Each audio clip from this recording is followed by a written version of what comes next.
It's a Saturday in the park, and our exclusive coverage of the Boston Red Sox Taxi Squad. It's presented by Bank of America. Thanks for joining us on Facebook, Periscope, thanks to Twitter. From McCoy Stadium in Pawtucket, we've deemed Sim City. Big thanks to our crew, everyone helping out. But let's bring in the broadcast team. A little bit different today. We've got Jim Kane on assignment. I'm Mike Antonellis. Tim Quidadamo is directing to my left, and to my right is Josh Maurer. Josh, a little bit, we were expecting a 1 o'clock start, but you know what?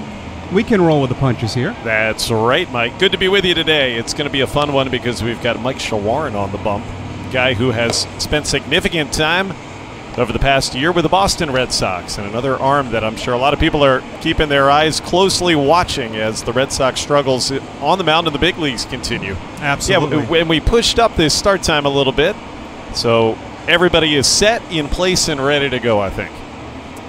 TQ, we saw Mike Shawaryn pitch last Sunday, and it was the command that was a little iffy. That's right. That's the same kind of story for a lot of these guys during these sim games, too. Shawaryn has had problems with his command throughout his career, but when he's consistent, he has a shot at being a very productive major league arm. Connor Juan is back from the Red Sox Taxi Squad. Juan Centeno actually went up. He's with the guys in New York. Thanks for joining us on social media. Comment, share as we're underway. Sim Game starts with the ball low to Connor Wong, who's back. We've got two outfielders. You know what's strange today, guys? I'm wearing long pants for the first time in 3 months. You know, it feels like it's like April or May again here at McCoy. We've got a little mist in the air. The temperature is only in the 60s. What happened? Who knows? There's a strike. Go figure. Ruined a lot of weekend plans. But we'll have our dining on the diamond tonight here at McCoy. And a little bit of baseball to start you off.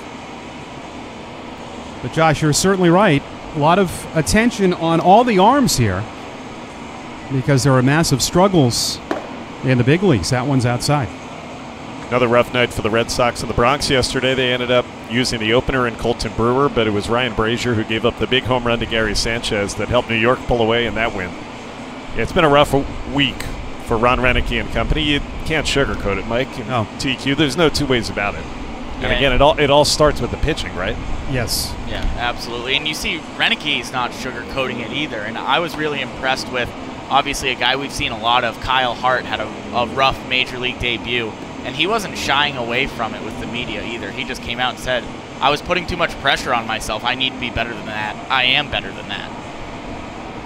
It would be nice, too, if Hart did get another chance. It's not easy to be one and done, but that's a tough team they're facing, too. We know Judge went on the injured list, by the way, so they're without Judge and Stanton. They still scored 10.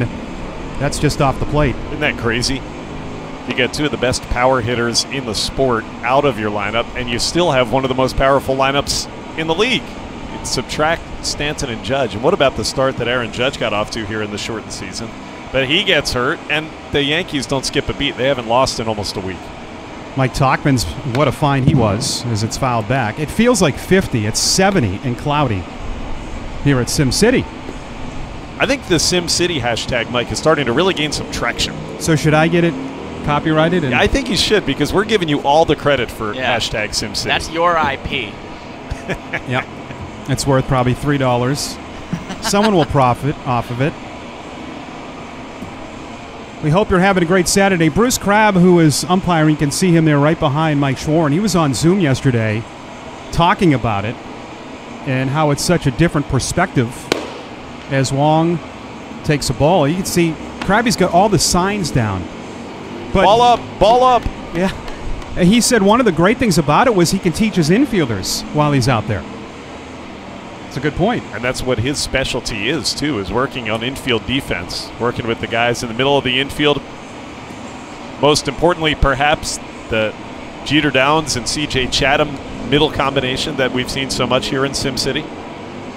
Krabby, he works with them day in and day out, before the games, during the games, and sometimes even after the games. Johnny Pareda takes it outside. TQ and Joe Jacobs, your 10 minutes, 17 seconds, I believe. Yep. Of C.J. Chatham mic'd up is must-see. We cut it down a lot more than we thought, but Mike, you and I were talking last Sunday. We were hoping for a 2-minute video that would fit on all social media with their time constraints with whatever video you're posting wherever. but it was just too much fun. I was cracking up editing it. CJ is a riot, and cut it down to 10 minutes and hope to have another episode of it in the next week or so. That's all on YouTube, of course, social media at Sox. Schwarren had some walks last week, and good pitch. That had a lot of movement towards the hitter. Yeah, and Mike, I think that's the key for him is his commands. And unfortunately, after that long at-bat by Connor Wong, he ended up losing him here to start his outing today. And that's what you want to watch, is he throwing strikes. He's got good stuff. Got to be able to put these guys away, though. That three-quarter arm delivery. And that one smacked to right, a base hit. We do have two outfielders, as Pueo will get it back in. And a rough start. Nice piece of hitting, though, there by Johnny Pereda. Smacked that ball the opposite way. That's a hit anywhere, any place, anytime. Yeah, he got down in the count and then found that huge hole on the right side. They've been shifting him a little bit to the left side of the infield on a righty, which is interesting to see. You're starting to see a little bit more of a righty shift throughout all levels of baseball. Unfortunately, we only have MLB and here so far. But you see that right-handed shift a lot more nowadays, and Pereda takes advantage of the hole through the right side. That brings up Jeter Downs. That one is low, and that's a good two-strike approach. But he hit it with authority. He did, and it's a great point that TQ makes, because it used to just be when you'd see the dramatic overshift, it was almost 100% of the time against a big left-handed hitter. Always. And now you're right. Now you're seeing it against those righties. Pull hitters like Pereda. That's what the data says. Downs takes a strike, took something off it. I've always thought that there's going to be some sort of regulation of shifting. And I don't know where it's going to come. Maybe it starts in the minor leagues as a test. But I think Rob Manfred and company up in the commissioner's office are going to have to look at it. Because it's working. That's why they don't like it. Well, right. They hit the ball the other way. There's a bouncer to third. Dahlbeck charges in. Thought about second. Ooh. And he just gets Downs at first base. Well, that little peek at second base by Dahlbeck almost cost him. And Downs is fast. And I don't know, TQ, what you think, but I'm kind of surprised Bobby didn't throw to second, because I think he would have had Pereda out. Pereda's not the fastest base runner. Yeah, I don't know if Bobby was thinking maybe he had his momentum coming too much towards that first baseline, that he'd be throwing cross body. He did have a couple of errant throws yesterday in practice when they were spinning too, so maybe that got in his head a little bit there. Chatham bats. I like this, Mike. Even in the taxi squad, the sim games, you bring the infield in. Practice this like it would be a real game scenario. And Chatham beats that, rips it to right center. So CJ going the opposite way. And that gets in 2 runs as Chatham slides in with a double. Great piece of hitting in the first inning by Pereda and Chatham. Got a fastball up. Solid contact by CJ. I think a lot of the guys that you're seeing have success in Major League Baseball this year especially are the guys that are willing to go the other way. They talked about it on a lot of broadcasts with Jackie Bradley Jr. at the beginning of the year. He got off to a really hot start, and a lot of his base hits were what should have been ground balls to a traditional shortstop position, but with the overshift, he finds holes. And that's what they're saying about Fenway for Verdugo. If you're a left-handed hitter, you could have 50 doubles in that park.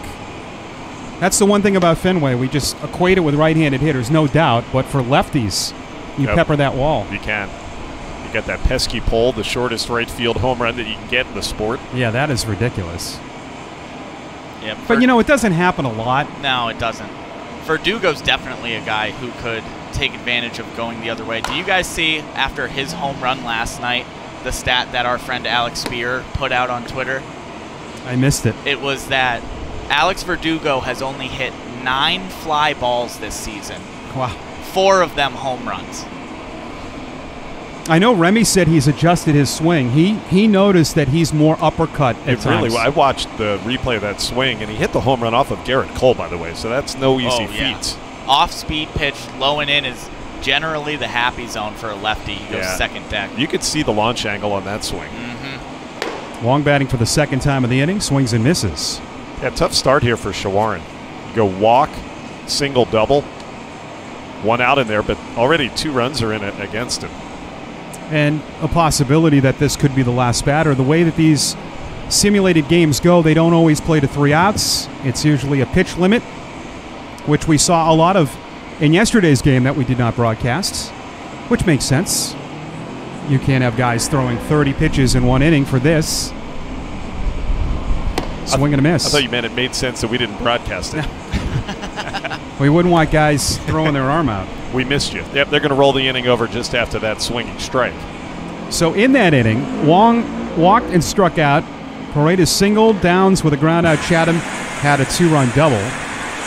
Our Saturday afternoon here, Sim City at McCoy, is presented by Bank of America. And let's pause for these words. We are entering a new chapter in our lives. Our confidence is shaken, cracked. We didn't ask for it, but we are rising to meet it.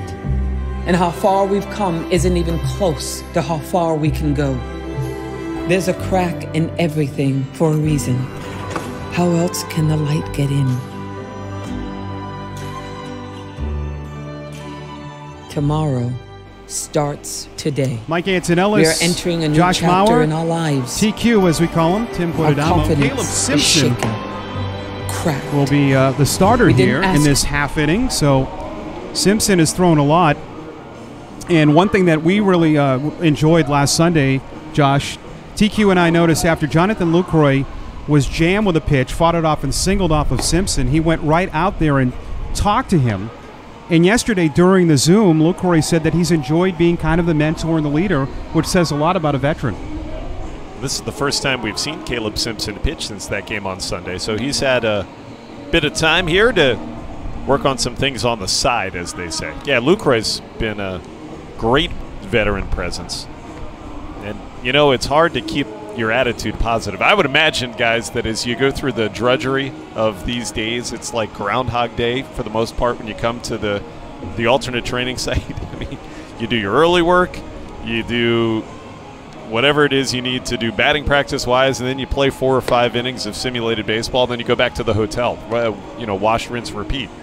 And Lucroy, I think, is, for a veteran who's been a Major League All-Star over the course of his career, now without a big league job, he's kept as positive of an attitude and helped out everybody like Caleb Simpson to the extent that he has. I think it talks a lot to the character of that veteran player. Yeah, he even mentioned in the Zoom sort of press conference we had yesterday that he takes a lot of pride in that, in kind of helping the younger guys get up to the bigs and be successful. And he also said that a lot of the guys in the clubhouse down here call him Dad.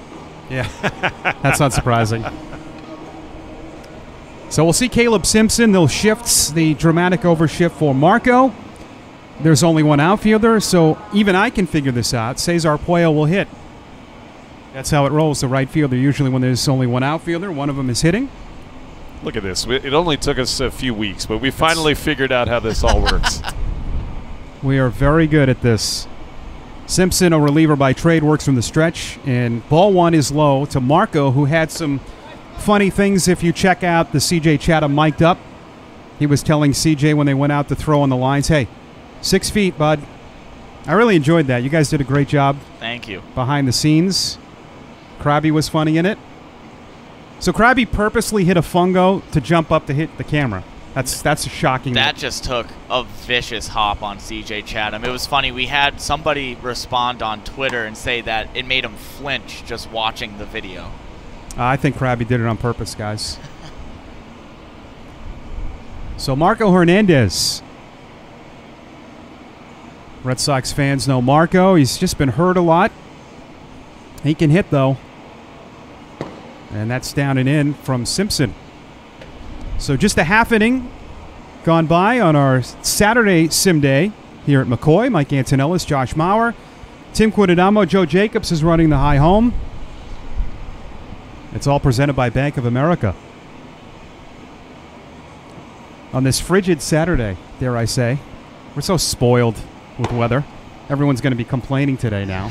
I looked at the forecast, and really for the next 2, 3, 4 days, we might be only in the mid-70s here. It's going to feel like spring. It's great after we've been in the 80s and 90s for, it feels like, a month. Yeah.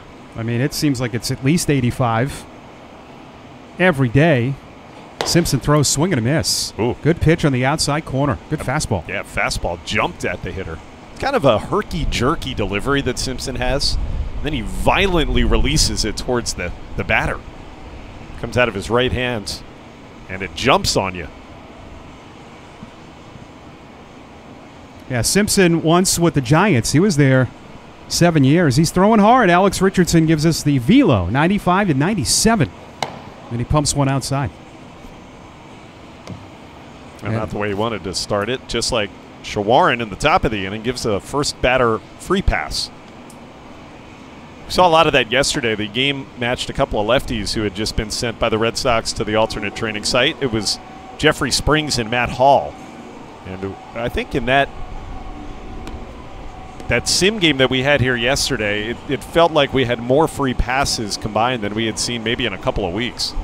Yeah, TQ, the one we had on Sunday was probably the most we had seen with Shawaryn. But a lot of guys have been throwing well here. Yeah, the pitching was really sloppy to start on Sunday. Shawaryn threw 3 innings earlier this week. In his 3rd inning, though, he had some shutdown stuff. He looked a lot better, was able to locate his breaking pitches a little bit more instead of really yanking them into the dirt. But he looked a lot better in that last inning. A little conference on the mounds as Jonathan Lucroy, Dad, as they call him. You would think they would have gone with Pops. Yeah. They can be worse, right, and say grandfather? Well, that's I've heard true. them. Yeah. Big secondary lead for Marco as he jumped off of first base, and it's inside ball 1. Now, Lucroy delivered a home run yesterday in the sim game. Came off of lefty Mike Kickham, and he drilled it onto the berm in left center. It was a really good swing of the bat. Yeah, and that ball didn't get much higher than probably 15 feet in the air the whole way, too. That thing was a frozen rope. Yeah, he smoked it. Check on Marco. Caleb Simpson missed 2 years, which is so hard when you're young and you're in the minor leagues and you miss 2 years as a pitcher. But we've seen with arms, teams are starving for pitchers. So you can break in at 30, you can miss a couple years. Runner goes, it's low, throw to second base, not in time. Good jump. Yeah, Marco with an easy steal.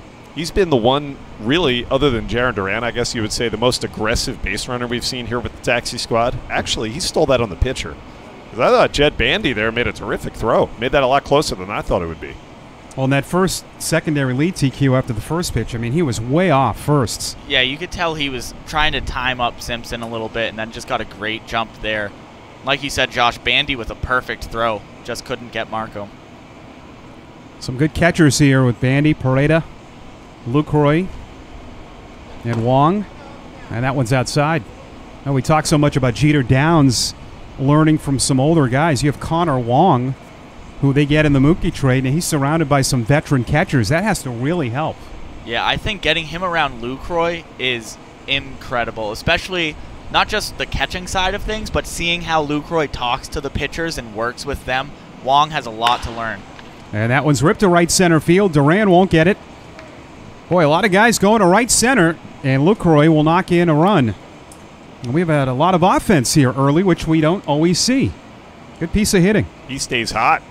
Nice job to go that way against Simpson, the right-handed pitcher. And you kind of like how Marco Hernandez set that whole thing in motion. He took a walk after a pretty lengthy plate appearance. Then he stole second base to get himself right into scoring position. That's why he can come in on a base hit. Yep, that's why going back to whenever it started, they wanted that first guy in the order to be fast. Just for that reason, it jump starts. It's so true, isn't it? Simple, right? Forces the issue. You don't even think about it anymore, but it's great logic. Yeah, How about this by Lucroy? Yep, Lucroy just takes off, and he's out, but see, they're reading Simpson, and they know what he's doing. And Lucroy with a big grin. So he's gunned down. They're trying to go on that first hint of a move. And that time Simpson did the right thing.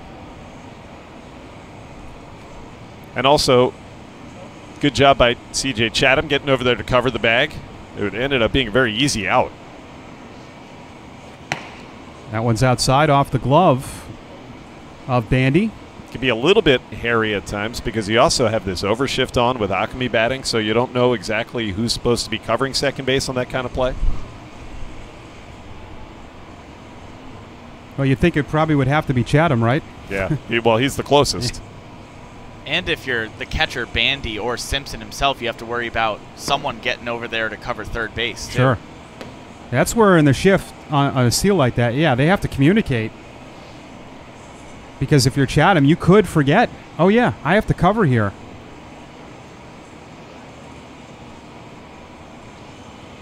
Just saw another injury in the big league. Steven Strasburg got hurt last night. Good changeup. I think he threw 2/3 of an inning. He's on the injured list. DeGrom and Montas of the A's, they were both scratched last night. So starting pitching in the big leagues has been a mess. Yeah, I think the good news on DeGrom, it doesn't sound like it's anything serious. Strasburg's got some nerve issues in his arm. And that is never good. No. Akami fouls it off. They think it's the middle finger for DeGrom that he got hurt throwing a pitch in his last start. So it was something the Mets knew. And they were hoping he could go. So it's not like that DeGrom went out there yesterday. I think they had a plan that he was not going to pitch. And I know Mets fans haven't had a lot to cheer about this year, but you have to be happy that if DeGrom's going to go down with an injury, it's not an elbow or a shoulder. Yes. Got the fastball right by him, and Akami strikes out. It looked like a lot of the guys were leaving the field. They are. They're going to roll over that inning. So I think the infielders knew before everyone else. Bruce Crabb is checking with Billy McMillan. They will. They'll end the first inning with Simpson walking off the mound. So we played one inning of our simulated game here this afternoon. We're here every day at Sim City. McCoy. Mike, I don't know if our camera can take a look at this. Look at second base right now. It's CJ Chatham. Tying up the cleat. Yeah, he had to take his cleat off. He's sitting on second base. That's the kind of guy CJ is, and you can really see that in our mic'd up 10-minute video available on our YouTube channel. He's just a big kid playing baseball. Yeah. Chatty, as they call him. I don't know if I've ever seen this in the middle of a, well, quote-unquote game. Yeah, I don't think you'd do this in a real game, would you? You think back to Mark Fidrich, who pitched here in Pawtucket years ago. He was a guy who would sit on the mound and fill in the holes with his hands. He'd take his shoe off, empty the dirt out of it, while sitting on the mound when he's pitching in a big league game. Yeah, that's what made him so popular, the Bird. I was thrilled last night. I don't know if you saw this gentleman, Mike. During one of our seatings at Dining on the Diamond, there was a patron who came in wearing a Mark Fidrich Tigers jersey. I did not see that. I loved awesome. it. Yeah, it was great. Massachusetts guy, so deep roots here. Our coverage is presented by Bank of America. As you see Mike Schwarn warming up, his first inning was a tough one. He had a walk, a single, he allowed a 2-run double. He did finish strong with a strikeout. Mike Antonellis, Josh Mauer, Tim Quintadamo, Joe Jacobs is running the high home. Alex Richardson is helping out with all the radar readings. So we go to our third high home camera guy, and really he's the man, right? He teaches Bill and Dan Fontaine. I'm surprised Dan took today off. Thought the high home was kind of his thing now. But he wanted the day off, I guess. Otherwise occupied, I guess. Yeah. We get the real expert out. You can just high tell. home today. Showing off for Not everybody. that Bill hasn't been doing a great job.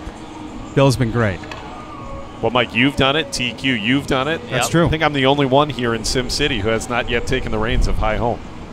Well, I only have to do it for a couple of hitters or so anytime Dan Fontaine or Bill have to run to the bathroom. Yairo Munoz will hit. You know, it is, I think, to give the viewers a peek behind the curtain, it's pretty remarkable the production that we're able to put together, considering only one of our 4 cameras is actually manned at any given time. And that's the one here in the press box. The rest of them, they're just stationary cameras, but it still gives you all the pictures that you need. The great thing about technology. Yeah. First pitch breaking ball from Schwarn to Munoz. Munoz is also in that behind the scenes. CJ Chatham mic'd up. Find that on our Twitter, Facebook. It's on YouTube, but go to @PawSox. You can find it. Good changeup. That's been a good pitch for Schwarn. TQ, Yeah. he's had that. Guys out in front. That was a pitch he was struggling with on Sunday, at least in the first 2 innings he threw. He was either missing really low or over the plate with his changeup. And Mike is expected to go 3 innings, but again, there's no rules here for the Sim games. Good breaking ball, a strike. That's what we like about it. They decided to start at 12:35 today, which is fine. It got a little hairy as I was racing down or up I-95 after you had alerted us about the change. I should have called you. I had a feeling that I saw the text after I hopped out of the shower. There's another peek behind the curtain. I said, uh-oh. A little bit too close of a peek, Josh. Yeah. there's no one on that right side with the overshift. Downzo is quick, and that's what happens with that dramatic shift. Good job by Munoz to put it there, and that's an infield hit. You know for sure, and he's saying, man, oh, man, why are they playing 3 on the left side? Yeah, that's the kind that just drives the pitcher crazy because he makes a great pitch, gets soft contacts that in a normal defensive alignment, TQ, that's an out 10 times out of 10. Yeah, absolutely. But again, Mooney, it's not like he was trying to go the other way that time. That ball just hit the end of the bat, and he ended up with a squibber where no one was on the right side. Yeah, he was way out in front. I think if you're a pitcher, the best you can do when that happens to you is just put it away, get it out of your mind, and just think, if I pitch like that, more often than not, I'm going to get the guy out regardless. Yep. Here's a really interesting defensive alignment with a runner on first.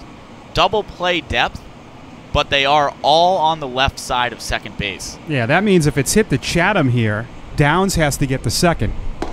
Breaking balls outside. You do see some very unique double play combinations when you try to turn one out of these overshifts. But they practice that. See, what I'd want to see is a ball hit right there between Downs and Chatham. Yeah, usually that second baseman, though, is more behind the bag, but they figure, hey, this is the data. Shorn steps off as Munoz was running. I think, obviously, 2 personnel. Downs is quick enough to get the second.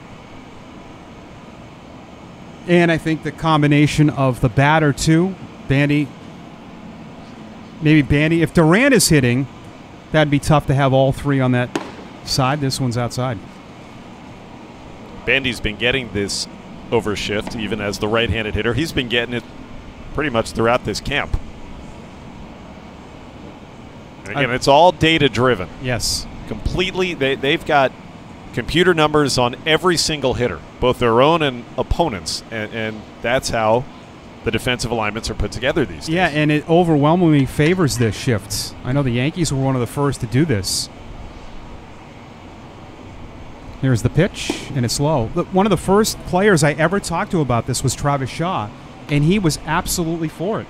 He said, yeah. He goes, most of the times we do pull ground balls. Yep. That's a guy who gets the shift on him every single at-bat, regardless of where runners are. He has 3 people on the right side of the infield whenever Travis Shaw's coming to the dish. Also a guy who plays a lot of different positions. First base, third base. We've seen him at second with the Brewers as Munoz started and then stopped. That's another walk. Speaking of Toronto, how about their start in Buffalo? I think they've hit 6 home runs twice in that ballpark. They are loving their new home. Did they change the baseballs from the AAA balls last year, or Yeah. did they forget to do it? Is that what happened? I don't know if it's the lack of bleachers in the outfield in Buffalo, but some of these home runs look like they're being hit 1,000 feet. Yeah, they had a wild one last night. Again. Yeah, against the Rays. Bichette's hit 4 this week, and it's looked like 3 of them have just disappeared into the night. So 2 runners on again for Duran. Runner going to third. Quick throw. Not in time. Good jump. Boy, by Munoz. You're seeing the base runners, like you alluded to earlier, Josh. They're stealing off the pitcher. They are. I think there must have been some sort of directive that came from the coaching staff this morning to really test Shawaryn. Run, Yeah, guys. run on him, make him pay attention to you. Obviously, this is a concerted effort that we're seeing here today. Yeah, Marco stole a bag, but that one came off of Caleb Simpson. Another thing they've been working on this week, both Krabby and Billy McMillan with the infielders. They got the pitching machine out and aimed it in the dirt directly in front of second base to simulate a bad throw from a catcher to make sure the ball's not going to go out into center field on a stolen base. So maybe you think it was just a matter of time for catchers' arms to get stretched out a little bit too, and you're seeing the results of coaches saying, really test these guys now. Duran will be out here. I just know how Bruce Crabb is. Let's see if they let him tag. They do as the ball drops. Munoz decided to do that on his own, and why not? He waited till the ball dropped on the grounds, which is not how it would be caught, but that's the only fair way to do it because nobody could throw it in. So that's our first simulated sac fly in Sim City. You guys have seen history there. Hey, how about that? I don't know that he would have actually scored on that ball. Probably not. He would have played it halfway, right? I think he would have given a hard couple of steps if there was an actual center fielder out there, and you try to judge where the throw is going. Hey, for style points, he waited. Well, right? Duran is the one who hit that sac fly. Had he been in center field, he's probably thinking, I would have thrown that. I would have hosed him. And the baseball's still there, so we can judge it for this whole half inning. Right, we know exactly how deep that ball went. No chance. With nobody out, I don't think he even tags. I think he goes halfway. Yeah. Also, now you're going to have one out and Bobby Dahlbeck coming up. I think you want to stay at third. So basically, you guys are all over Bruce Crabb for allowing that run. I like how Munoz just waited till it dropped. There's one out in this inning, and that's a strike. Good pitch on the inner part. The Red Sox are back at it tonight. Nathan Eovaldi and James Paxton. What's crazy, Paxton and Happ, the 2 and 3 starters, have not been good for the Yankees, but again, they're 13 and 6. That's nitpicking. That's a sports radio thing for you there. That's what they're doing in New York. They're picking on Paxton and Happ. It's fouled back. I know there were a lot of the media. I saw this on Twitter. They were all over Stanton for going on the IL again, but it's not like the guy tried to get hurt. Yeah. He played only 18 games last season. How about that? And he was so in shape to start this year, and I think his swing's been better. They said he's been trying to cut down strikeouts, and then he's on the injured list. Think about that, though. They lose Severino. Yeah. Their 2 and 3 starters have not pitched up to performance, as you just talked about, and they're still probably the best team in the American League. No doubts. That one's low. And then the big news today, the Pirates and Reds have been postponed due to COVID-19. Boy, that Central's going to be wacky. Well, so the reporting is that it's just one positive COVID test coming from the Cincinnati side. Yes. But when you get one, we've learned that can very quickly mushroom out to several others. So they're trying to nip it in the bud, I suppose, and they got to do additional testing today. And they're not going to play tomorrow either, TQ. Yep, that's right. And when we saw it with the Marlins and Cardinals, too, we got the positive test results between series, so they were able to just stop before they headed to the next city. But the Reds and Pirates have been playing for the last couple of days. And they almost turned a double play there. Marco to second. Let's see if they just end that inning. They will. So we've not had 3 outs here over the first couple of innings here in Sim City, as Mike Shorn expected to go one more inning. As our presentation of the Boston Red Sox taxi squad is presented by Bank of America. Let's pause for these messages.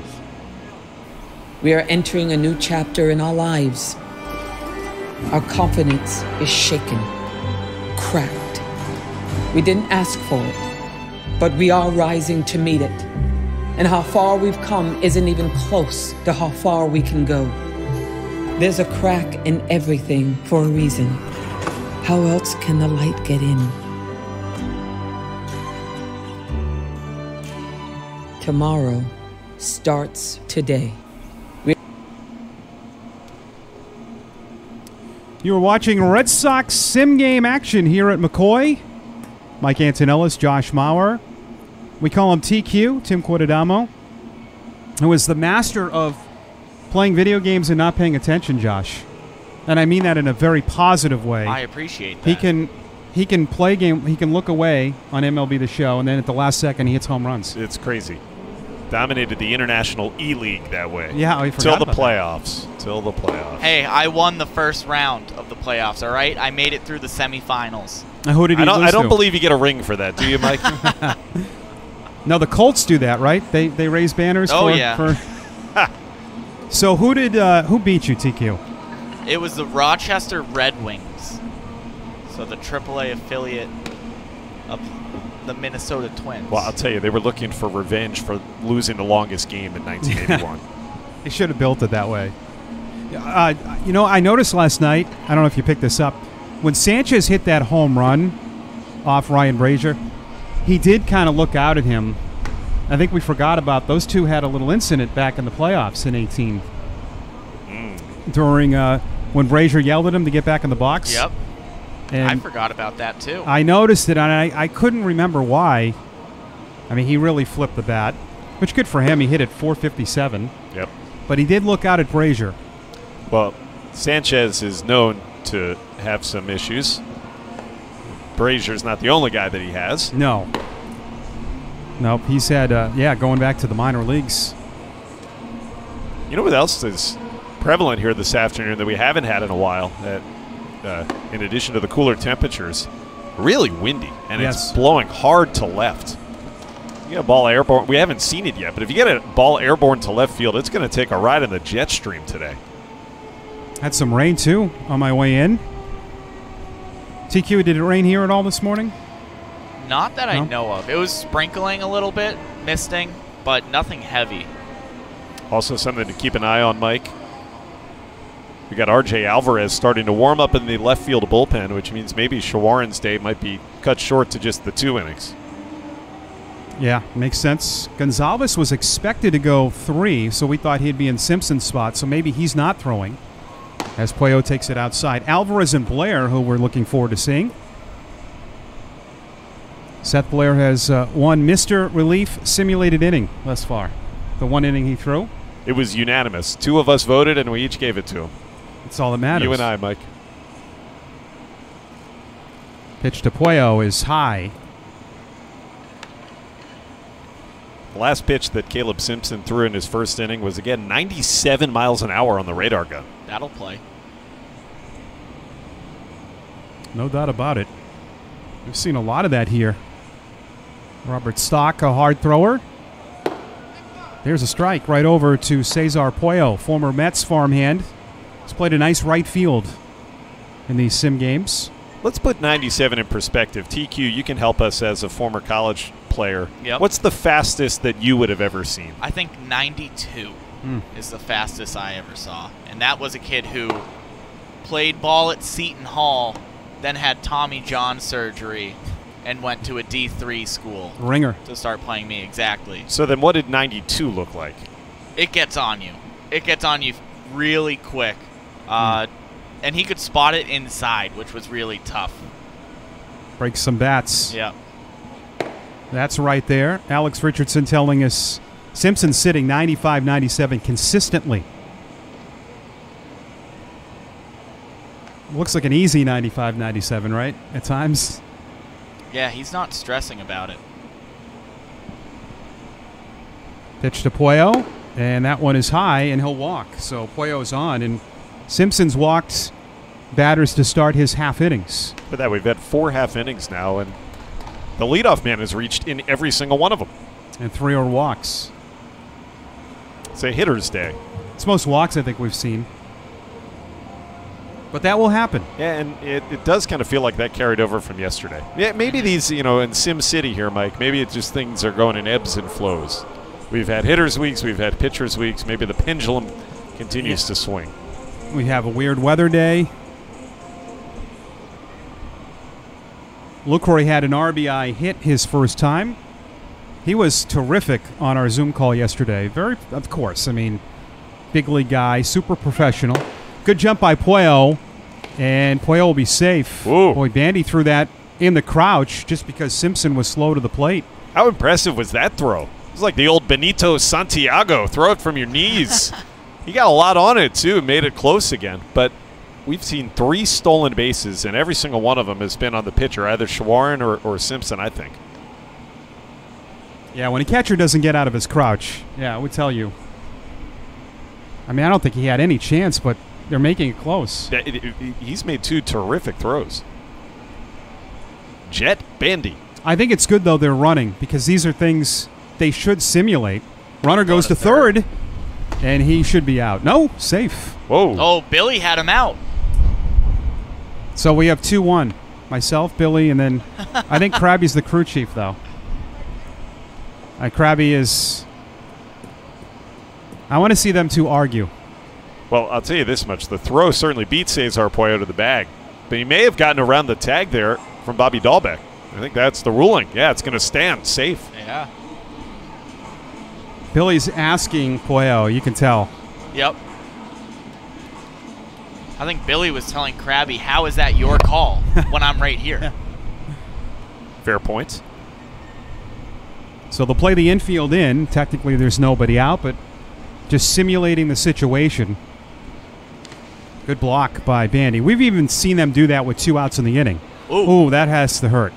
Puello just got smoked with that throw. There's a good shot of Puello. I'll go back to my point that I made a few minutes ago, too. There's obviously been a directive today to the base runners. You get on, you guys are going to be aggressive. And that's something that you're working on, right? I mean, that's the point of this whole alternate training site. Yeah, TQ, because it's hard to sometimes simulate these things. Yeah, exactly. And they have been stretching out the catcher's arms more. When we first got to the alternate training site, we didn't see a lot of catchers throwing to bases. But in recent days, we have seen a lot of catchers trying to backpick runners at first, or a lot of guys trying to steal. Good eye by Lucroy. But Vasquez loves to do that. Throw to first. Yep. He's very good at it. So seeing a lot of running today. It's a stolen base Saturday. Yeah. That was probably the note in the clubhouse. But things that guys have to work on, it does break things up too. You don't want to get into the same kind of working every day. What do you think? There was a reward maybe offered, free clubhouse donut for every base you steal or something like that? Puello stole on consecutive pitches. Lucroy, it's a ground ball into lefts. That was an easy base hit. So Jonathan Lucroy has had 2 good at-bats here. Get him on, get him over twice with 2 steals, and then the RBI hit. Hey, you just take what the defense is giving you. First time he poked one into right center. This time right through a drawn-in infield, even on the left side. Found that hole. Good hitting. He's had 2 very nice days in a row with the bat.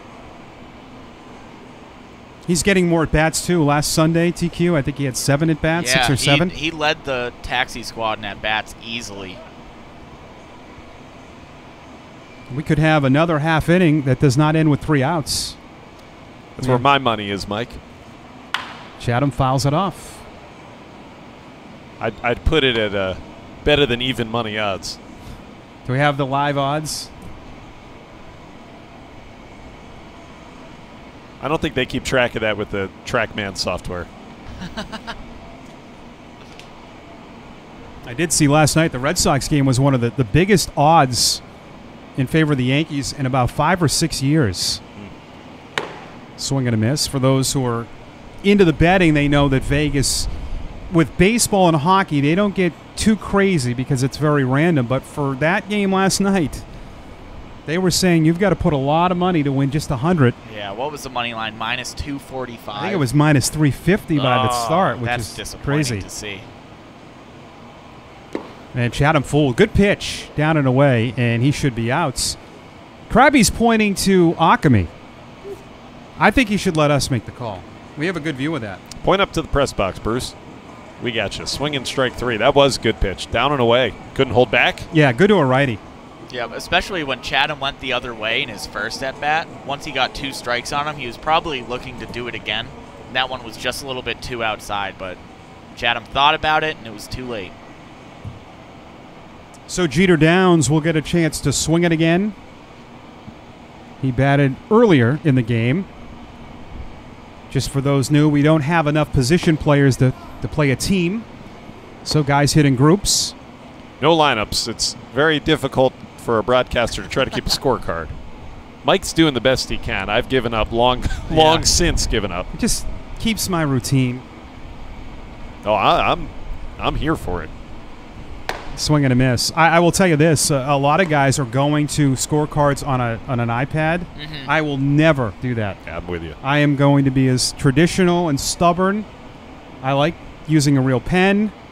You go pen? Yeah, I go the different colors. I've been doing that for Oh. Yeah.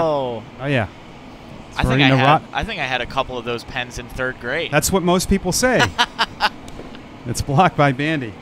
You agree, right? I know you can write. Totally. I use pen, and as a lefty, which I am, then I end up when you write across with your left hand, you just end up rubbing the ink all over the place. So there's no way you use a gel pen, right? No, I don't. Where the ink bubbles up and then you're just smearing it everywhere. No, that's impossible. Yeah, ballpoint or die. Good at bat by Downs. Bruce Crabb had a lot to talk to him about. This one's outside. He was very open yesterday, saying that there were things that Jeter needed to clean up mechanically. And listen, they traded Mookie Betts for this kid. Yep. So they're going to work hard with him. Yeah, and he was talking a lot about how Jeter hadn't seen a lot of time at second base, and Krabby said, I wasn't shy in walking up to him when I first saw him in spring training and saying, hey, you even look sloppy at short. There's a lot to work on. And he said that Jeter's been amazing taking his advice and just being coachable. Another good pitch from Caleb Simpson. And, guys, maybe my money line was off. You got back-to-back strikeouts, and Bandy even said, all right, that's probably it. And then Simpson said, nah, I'm still going to face another hitter. Well, you could be right because it could end on a walk or a hit, right? That is true. He's going to try to get a third out, though, which we have not yet seen today. Nope. Correct. Simpson has struck out 3 batters. And his other outs was a caught stealing. Let's see if he tries to start with a fastball here. Yep. Look at you, huh? He's been starting with his fastball a lot, especially 97. He's been trying to get in under the hands on guys, his first pitch. And that last at-bat to Downs, he worked off his fastball with his off-speed stuff really well. There's another fastball that is off the plate on Puello. He's got that old school look. The high Sox. He has played in the big leagues.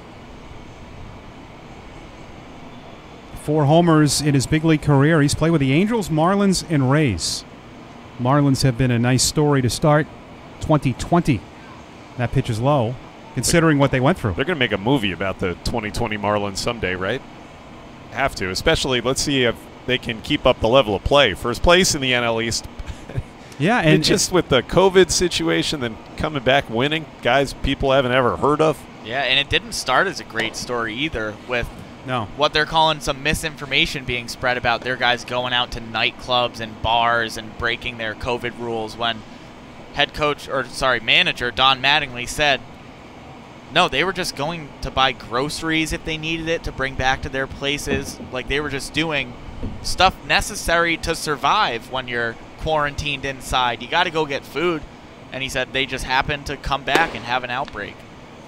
And Puello will walk, so that will probably end the inning. It does. My money is safe. So we knew it was the whole time. So that is going to do it for 2 innings. Now, Josh, I'm going to make this educated decision here because we split the play-by-play. I have a feeling we're only going to play 4 since Alvarez is coming in. So I'm going to turn things over to you. That would be, if I'm wrong, I'm wrong. Well, I will tell you that Mike Shawarn is actually coming out of the dugout. Okay. Alvarez is coming out of the bullpen, but Shawarn is the one going to the pitcher's mound. This is interesting. Maybe we'll have 2 pitchers. This is what we love, though, about the unpredictability. I wonder if Alvarez... Okay, now Shawarn's leaving. Had to get his rosin bag. All right.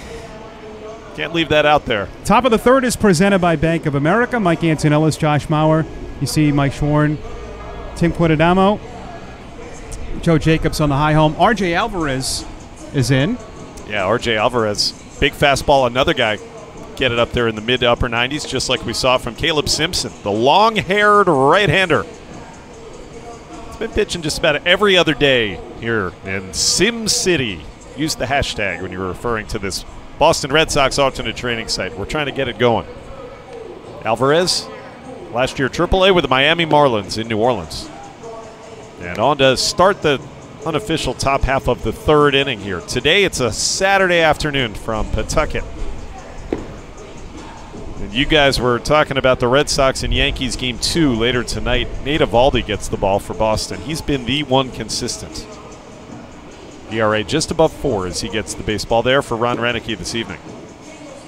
Yeah, I like this note. Nathan's famous in the game notes referring to hot dogs. I like that. Between facing the Mets and Yankees, Eovaldi has posted a .87 ERA in his last 5 starts in New York, including postseason. I know we beat the drum over and over, guys, but everyone's looking for the things. Oh, they're doing mental lapses. It's pitching. That's it, guys. Yeah. Stop with all the other. If you don't pitch, you don't win. Yeah. You know, you can. I understand last night there was a little hiccup on a block, but you're going to make some mistakes. You can't have the pitching the way it is and expect to win any games. Yeah, even if the offense is going, if you're letting up 10 runs a game like they have the last 5 games, it's tough to win, even if the offense is clicking. So Alvarez is going to come on in to face Josh Ockamy to lead off. Pareda is his backstop. He throws down. Jeter Downs playing second. Chatham at short. Munoz at third. And Bobby Dahlbeck has moved over to the first base side. Jaron Duran is in center, and that's all the news fit to print here for the top of the third. Just got this media advisory from the Pawtucket Red Sox. Well, we're going to wait on that. I'm going to wait until after the final pitch is thrown in today's sim game to give you a little bit of news. That's what's called a tease in radio. I'm going to leave that floating out there for the next couple of innings. Ockamy ready to stand in. He's got his normal overshift being played against him on the right side of the diamond.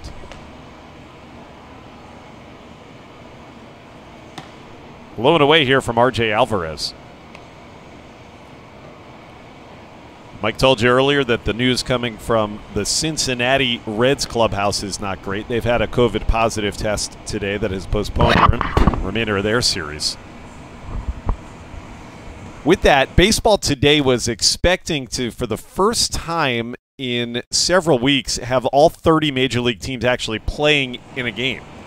We were so close. We were so close, and then that unfortunately came to an end. The reason everybody was going to be back in action is because the Cardinals are going to play. They're going to play a doubleheader against the White Sox. I guess I can't say for certain that they're going to play until they actually start.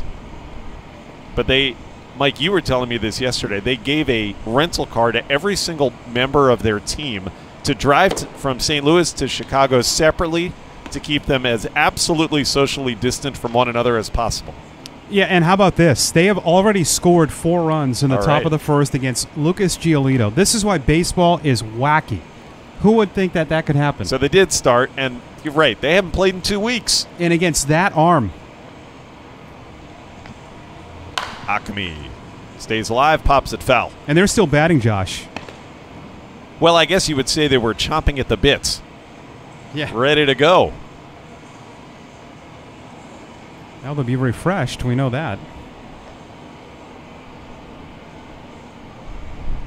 Yep, for that doubleheader today. And those doubleheaders in Major League Baseball are only 7 innings this year. You got plenty of pitching. No question. Yeah, it's like just playing one 14-inning game. That's how you look at it. Alvarez to Ockamy. Right back to the hurler on a hop. Nice play by RJ. I love to watch that hair flop around as he runs towards first base and gets the put out 1-3. Yeah, you got to have good flow, right? Yep. TQ, did you have long hair at all? Never. No? Yeah, I never really did. I'd always have what Kevin Millar calls show hair. Show hair. Where you get a fresh haircut right before the season starts. Any night games, anything important like that, you always get a fresh cut.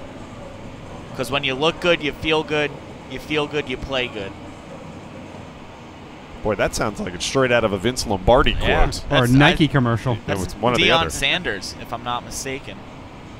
Dennis Eckersley refers to it as moss. Inside to Marco, 1 ball, no strikes. On the schedule that we were given, which we often refer to here on our sim broadcasts, the schedule is provided to us, but about 24 hours in advance. So things are very often changing. It evolves. We were told Steven Gonzalez would match up against Shawarin, the left-hander, recent waiver acquisition by the Red Sox, but apparently he's not going today. Marco swings and misses to even the count. And Shawarin was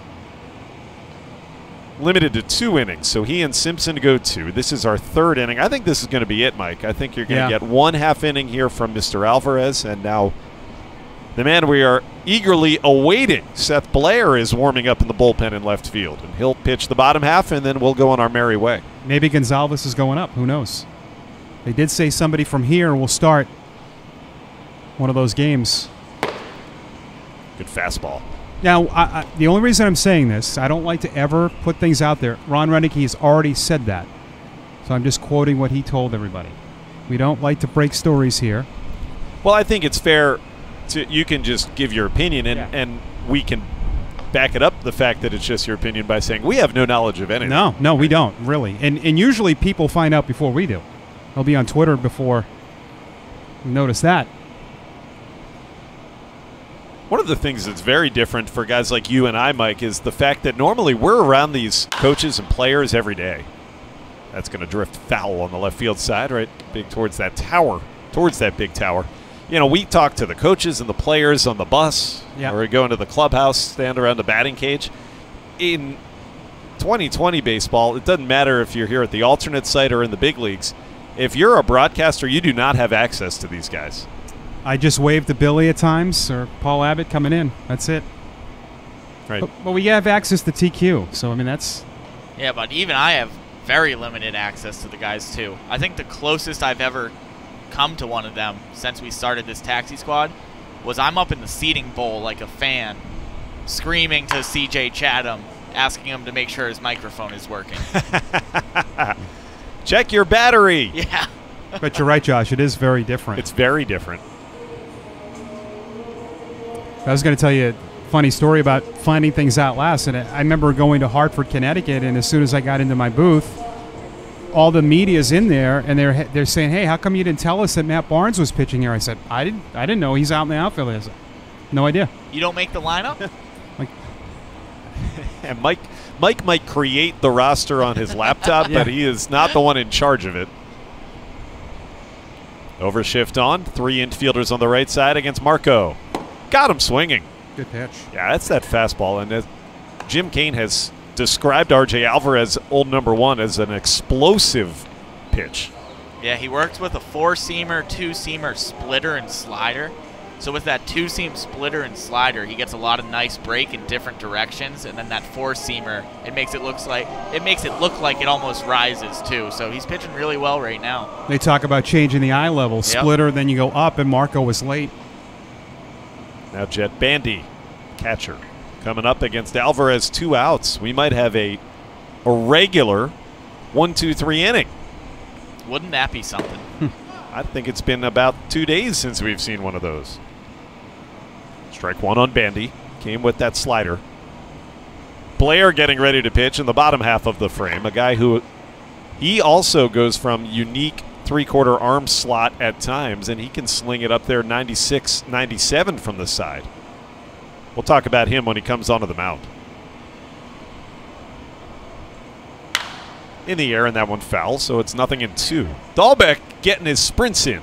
Couldn't catch up to it. Just too much foul ground to cover. Early again tomorrow. On the weekends, we play these sim games. Anytime between 12 and 1 would be the first pitch. And the best way to figure out when we're going to play, just keep your phone or your computer locked to the Paw Sox social media channels, and it'll pop up. As soon as we are about to begin a sim game, you'll get the alert. Yes, I get it on my Facebook app. Facebook Live, Periscope on Twitter. We're bringing this to you day in and day out, thanks to our great friends at Bank of America. 2 strikes on Bandy, 2 outs.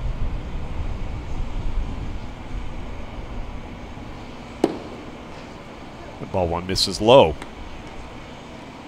And we do thank everybody for their comments on Facebook, so continue to share, and nice to bring you baseball. I know that we've talked about this in the past, but I do want to reiterate the amazing amount of people that are viewing these. It really takes my breath away to look at those viewer numbers. I agree. I pleasantly surprised how high they are. Oh, and good Alvarez. fastball. Yeah, how about it? Up the ladder, blew him away. 1, 2, 3 indeed for the long-haired right-hander. Yeah, that deserves a fist bump from your catcher, which is exactly what he gets. So we have one more half inning to go, we presume, here today, and it's going to be Seth Blair's turn, former first-round pick of the Cardinals, who's had a long and winding road to the Red Sox organization. Yeah, great story. Great picture right there, Josh. This is what I like, catcher and pitcher talking, but wouldn't it be nice if Alvarez got a chance at some point to pitch with the Red Sox? He has done everything he could do right now and more. Really impressed. And now Blair is the one coming in, a guy who did not play from 2014 through 2018 anywhere. He was out of the sport after his 4 minor league seasons in the Cardinals organization. He just had some injuries, other things off the field that kept him away from pro baseball, but came back last year and pitched in A-ball in the Padres organization. Incredible. Yeah, you go from nowhere to A-ball. Then he was sitting around. He was working out at home. And he was pumping up. Yeah, he was pumping up some videos and trying to get people interested in what he was doing. And the Red Sox had it brought to their attention that when he was playing catch in his backyard, essentially, he was throwing 98 miles an hour. Unreal. It's a different time where you can showcase yourself on YouTube, and he invited some guys to work out with him during the quarantine. So, and good for him. What a story he would be. You and I saw him pitch for the first time in one of these sim games a couple of days ago, Mike, and he had almost an immaculate inning. He struck out the side on 10 pitches. What happened on that 10th? Come on. He could have had 9. You know what's great? The more you watch guys throw, you tend to look at the hitters. And that I know that's confusing to people. But the swings of the 3 guys he faced, Marco Hernandez was one, Jonathan Lucroy, they looked overmatched. That's what really stood out to me was, and these guys have had a lot of reps here. Yeah, it went that half inning he pitched the other day. Puello strikeout, Marco strikeout, and then Lucroy. See you later. 31 years old is the 6'2" right-hander, an Arizona State product. He was a Sun Devil who grew up in Illinois. The high stirrups for the right-handed hurlers. Getting ready to pitch his 1 inning here today, and that probably will send us off into our Saturday. Dining on the Diamond Day at McCoy. I've been giving many peeks behind the curtain here in our hour that we've been on the air today, and I'll give you another one. Here's what's going to happen at McCoy this afternoon.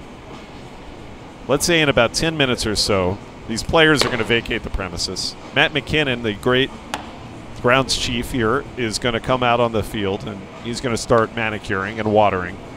And then about an hour after that, you're going to see about 20 people that are wearing athletic workout gear because they don't want to sweat all over themselves. And they're going to be bringing tables and chairs out from right field, and they're going to set them up in the outfield. There'll be 40-some tables and 200-some chairs. And then hundreds of people will come and eat lobster rolls tonight, or steak tips, or hot dogs, hamburgers.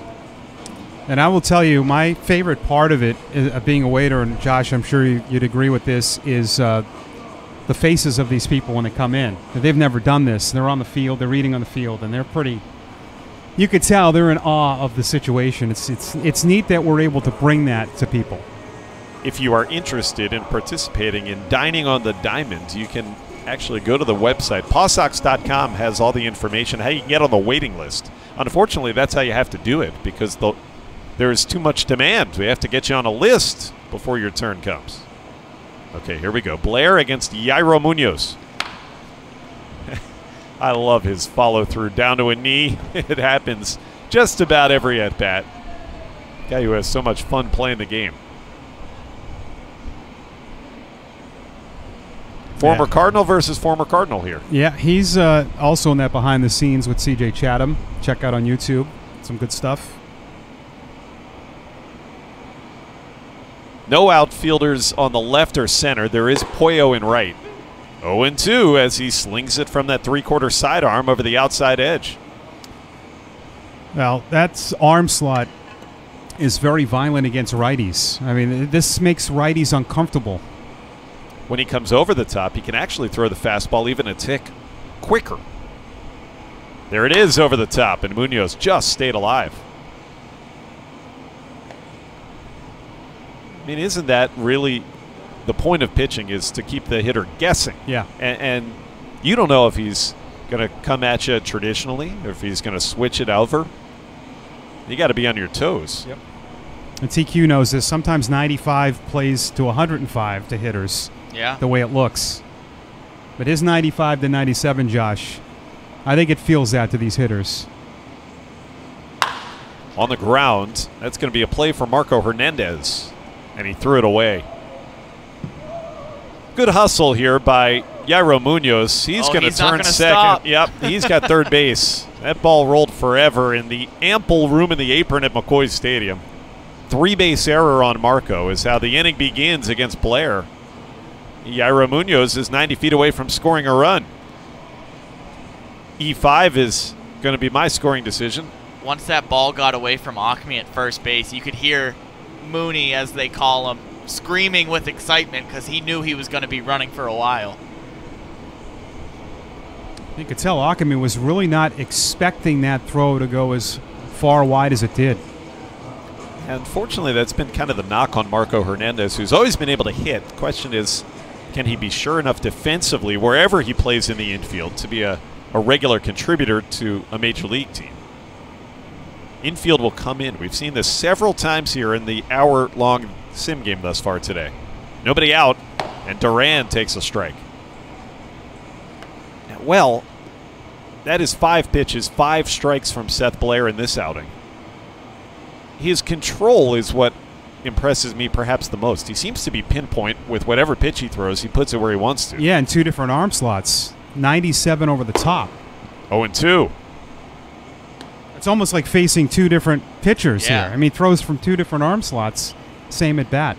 I mean, when you're trying to pick up the ball right out of the pitcher's hand, you don't know if you're supposed to be looking over the top or sidearm. And it's in the mid-90s? That's unreal. Now maybe he goes curveball here. He will drop in a little hammer curveball over the top.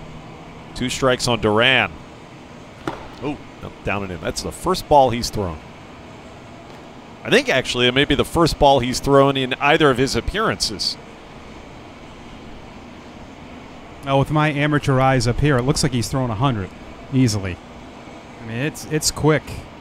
It's a good test for Jarren Duran, too. Situational hitting, behind in the count, trying to get a runner in from third. The 1-2 to the backstop. Well, fortunate that caromed so mightily back to the catcher, Connor Wong, that the runner could not come in. But I think in most situations that would have allowed the runner to come home. Yeah, lucky for Blair, it's not just the normal padding behind the plate that we usually have during games. There are a lot of screens back there that might have hit off some metal and bounced right back.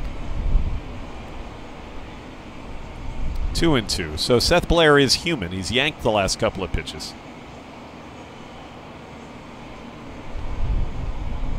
Bobby Dahlbeck is going to hit next. There's the curveball, but he missed. So from 0-2 to 3-2. Good at bat by Duran.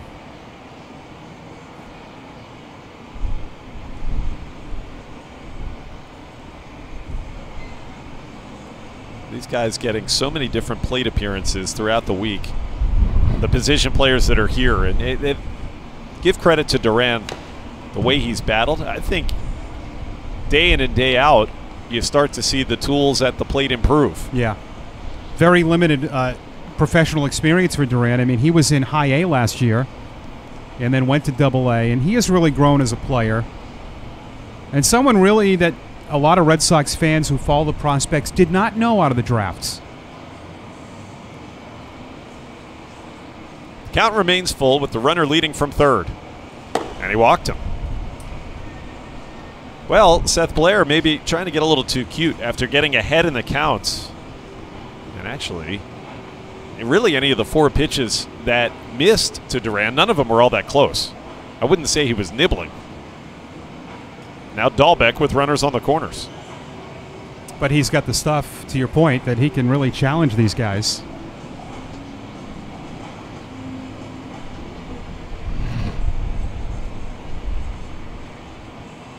Infield backs up to double play depth.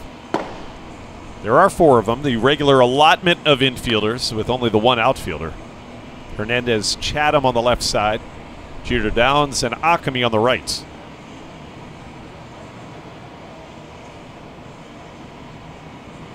Final half inning today here. Dahlbeck fouls it back. Took the big cut. And we'll see how this half inning goes, Josh. We might have another inning that does not end with 3 outs. For Seth Blair, he did reach AAA in his final season of the Cardinals organization, but that was all the way back in 2014. That's the highest he's ever made it in pro baseball. Runner is off, and Dahlbeck just crushed one to center. How far is that going to go? Not quite. That'll be ruled an out. Tagging from third again is Yairo Munoz. I think Munoz would have scored on that one. We can all agree? Yes. I'm with you. He has twice scored on an automatic sac fly here in the sim game. They will keep Jarren Duran at first. I bet you he might try to steal second again. It's been kind of the order of the day. Once you get on, try to be aggressive and test the pitcher and catcher. So with Pareda batting, there is 1 out. We'll see how long this goes. That's chopped to second base. Good turn 2, but Downs boots it. Well, his haste to flip the ball over to Chatham, and the ball just dropped harmlessly back to the dirt. You know, I'd love to see this number when a runner like Duran creates an error. Duran created that because you could tell at the last second Downs had a rush and it forced that bobble, but maybe he should have just gone to first the whole time. Yeah, Downs looked like he got caught in sort of an in-between bounce there. Obviously going to his right and trying to turn that double play, it's a really difficult play for a guy who hasn't seen a lot of time at second base. But you'd like to see him either attack that short hop and turn it himself or really get back there and make sure of 1 out at second base. Jet Bandy will bat.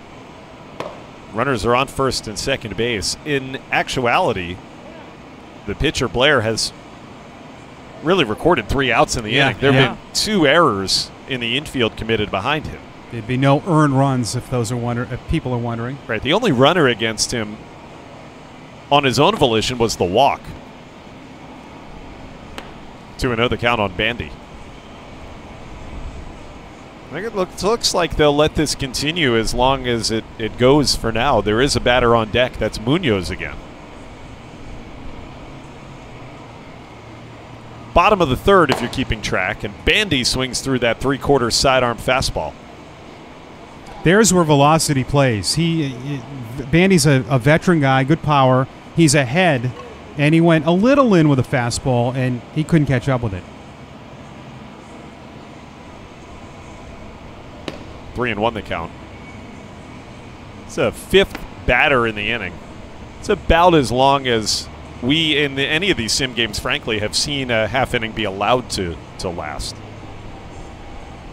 Hard to get a real long rally going because of pitch limits and because of the lack of available batters. And he walked him. Ball 4. Let's see if that ends it. Yes, indeed.